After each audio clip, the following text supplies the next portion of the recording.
O'chiring muzikani. Hurmatli ayblanuvchi, so'z sizda. Marhamat, gapiring. Qani, men bolg'am qani? Nima olib kelmading? Mening o'rnimga advokatim gapiradi. Mana o'zim hal qilaman. Tartibli o'yinda bilan bilan bu bola o'sha voqea yaralashmaydi. Bir soat botdan bilan ishlatyap qo'yishni. Otasi alga, onasi bo'ladi, bolalar bor, yetim. Antena chiqmayapti. O'rtoq sudya, bironta gapiga ishonmang. Hamma gapi yolg'on. Yo'q, ishonishmaydi, tushunmayapman.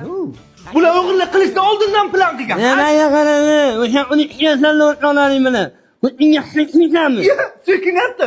O'rtoq sudya, so'kiyapti bu ana bor. O'rtoqliga so'kganim yo'qmi? Mana dalillarim. Hatto hamma narsada adashgan bo'lsam ham advokatda adashmayman. Onam sudya, mana dalillarim, mana qo'limda.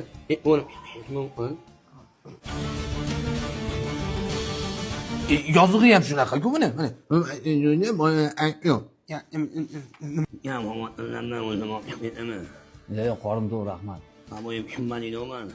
Sud hukm qiladi. Ayblanuvchi 12 yilga ozodlikdan mahrum qilinsin. Oh, mana. Mana kerak. Oke, qamab tashlabdi-yu. Ya, bilmadim, men shuncha harakat qildim. Xalq tushunmagan ishlarni. Ey, qornim to'q deyapman-ku. Osmon qilib beraman. I got you.